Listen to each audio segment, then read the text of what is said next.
For the past 9 months, Cheryl Donalfo and I offered contrasting visions for county government. We compared records, we offered ideas, and we talked about our priorities.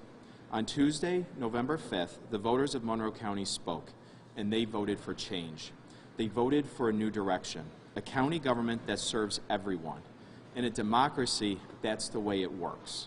Now, exactly 1 week later, the Republican majority of the county legislature proposed legislation that attempts to overturn the results of that election and silence the voice of the people.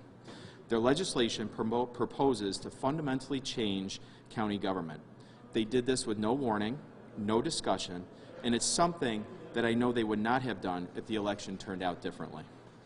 Their extreme action perfectly illustrates what's been wrong with this Republican county government and why voters stood up last week and said, enough.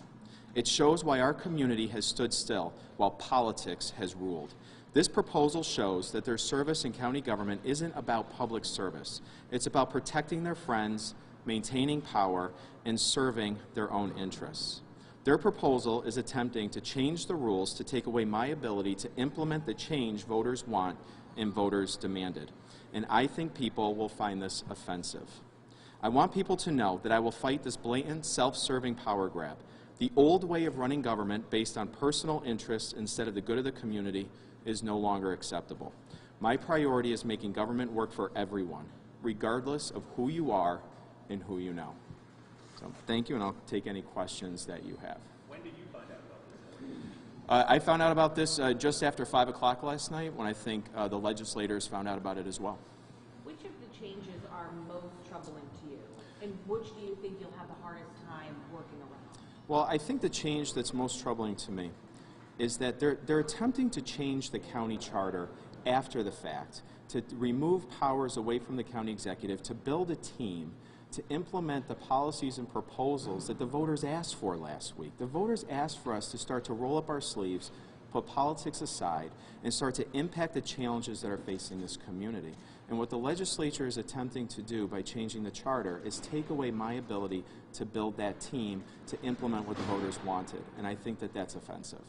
Adam, in an interview with me just the other day, you talked about how the makeup of the county legislature wasn't a concern to you, and that some of your supporters had said to me that that one of your strengths was reaching out and working in a bipartisan manner.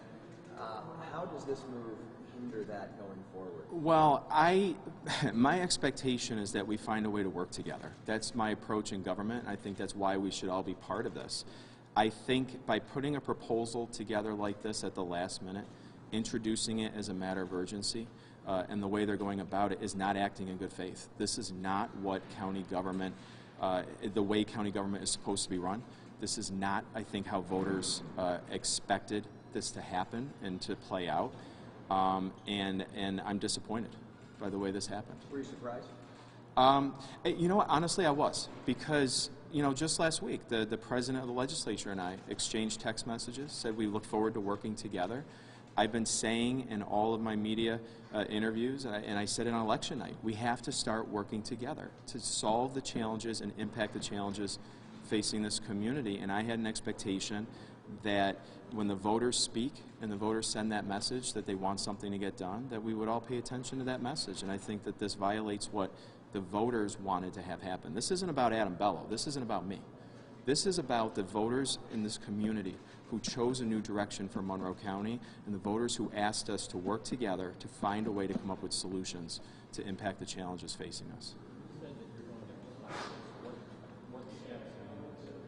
Well, right now we're reviewing our options. I have a legal team around me that is reviewing the proposal to see what our options are. Is there a chance the county executive wouldn't sign it? Well, I think, well, I would hope she wouldn't sign it. I think that we should all be playing by the same set of rules. Like I said, I don't think this is not what the voters expected, I don't think. I do not think they expected to vote for a new direction, to change the direction of this community, and then have the rules changed after the fact to limit our ability to do that. Do you think it's sour grapes because they lost? Well, well, I'd say this. I think that, this is in a democracy. you're going to have people who win and lose elections. And I think what happens is when you lose an election, you're supposed to take a message from that, and you're supposed to try to understand what did the voters want to see happen. And in this case, voters chose a new direction. They said, enough of the politics, enough of business as usual. We need to work together, we need to be bipartisan, and we need to get something done. This proposal that was introduced late last night, without any warning or discussion, violates that. I know in the past, some of these items have been proposed by Democrats, like moving the budget date, things like that. Are there any of these items that you are on board with? Well, I think we're reviewing them right now. Part of the problem is that they introduced them as a matter of urgency at 5 o'clock, I think an hour before the county legislature meets. Again, that's not the way government's supposed to work. You're not supposed to introduce proposals that fundamentally change the way the government works, changes the county charter an hour before the meeting starts. That's not operating in good faith. And the fact that they did it the way they did it, I think is a demonstration to the public that they knew what they were doing was wrong, and they knew what they were doing would not be acceptable to the public. Is it also a sign that maybe they're willing to do other things that, subvert some of the normal process? I don't know. Yeah. Do you think it's an abuse of the message of urgency system, that's in place? I mean, I haven't dug deep enough into the charter to know when those are supposed to be used and when they're not. But in this case, do you feel like that's an abuse of that type of measure? Oh, absolutely.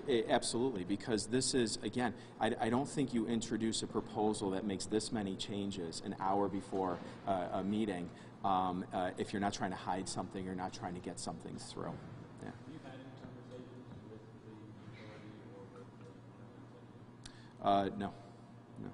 But I exchanged some text messages last week. I communicated with the president of the legislature, but not since now. No. And Republicans use the word transparency Yeah. in their statement regarding this. I think that's ironic that they would talk about transparency while proposing to fundamentally change the way this government operates, functions, and they do it through a matter of urgency an hour before a meeting. That's ironic. The county executive says in a statement she respects and supports the legislation. Okay, well, I really don't know what to make of that other than I don't know why she didn't support it and respect it while she was the county executive and could have operated under these sets of the rules too. I think this is, this isn't the way a democracy is supposed to work. I mean, my phone has been blowing up all night last night and all morning this morning from people who are just offended. People who probably, a number of people probably I don't even think supported me in the election, but they look at this and say, like, what is going on here? This is not the way government is supposed to work. And I said this again, I said this throughout the campaign.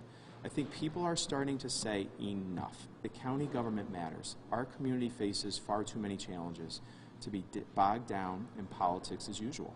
And I think this is just another example of how this government is constantly been focused on politics and how we're helping people who work in this government and friends of this government instead of what are we doing to help people in the community. And I think that's a shame. Right now, I'm focused on a transition, trying to transition this government so that it works for everybody and we can fulfill the promises and the commitments we made to taxpayers. And here we are, yet again, talking about the abuse of power that's happening in this government, and we're talking about issues that voters stood up last week and said, enough. This would not happen if I were the county executive. For constituents who are concerned, what could they do? Well, my understanding of the process is we're just at the beginning of it. So I think that if people are frustrated by this, they need to let their county legislators know. I think they need to let the county executive know that this is troubling to them, that they find this offensive, and they think it's wrong, and that this needs to be stopped. You talked a lot in the campaign about the creation of a position like an opioid czar. Correct. Yep. I'm assuming that is part of this is troubling for that. That's exactly right. We talked about creating an opioid director to help tackle the opioid epidemic. I talked about making changes around early intervention to bring more resources, child protective services. We talked about economic development, redoing our economic development programs so we can grow this economy.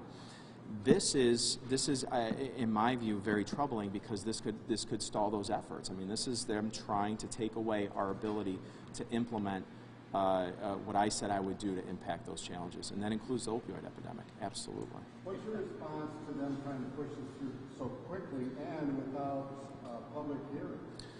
Well, I think, you know, again, like I said, I just think this is an irresponsible way to run the government. I think that it is an abuse of the matter of urgency process, and like I said, this is just not what voters voted for. This is very disappointing to me, and I think it should be stopped. If these changes go through, how much harder do you think your transition is? We're going to keep going. This is not going to stop my building a transition team, and my expectation is people will do the right thing.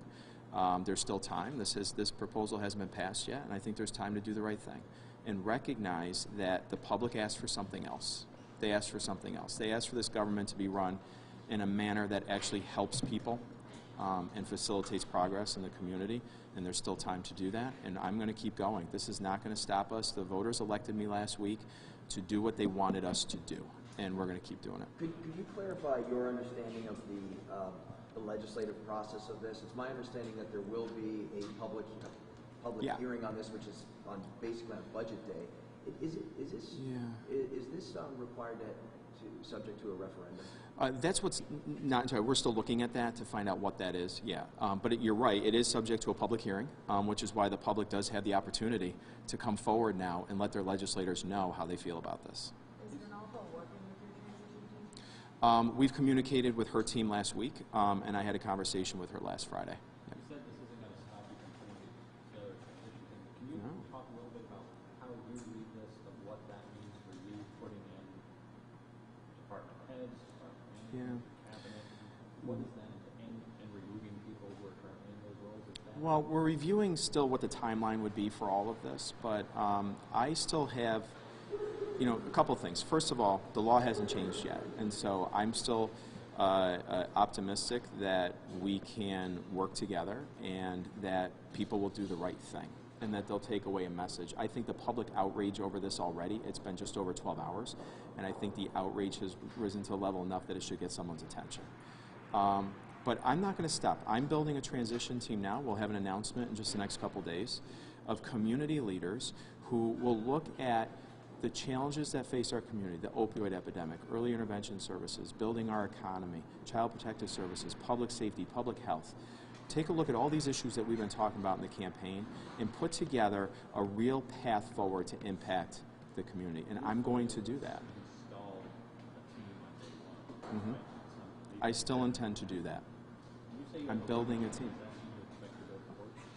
No, I don't. Not at this point. No, not at this point. But I'm not going to take any option off the table. I mean, this is. I think the voter. And like I said, this isn't about me. I'm standing up for voters right now and taxpayers who stood up last week and said, "This is enough. We're not doing this anymore. The way county government has been run, based on politics and who you are and who you know, has got to stop." So, all right, cool. Thank you, everybody. I appreciate it.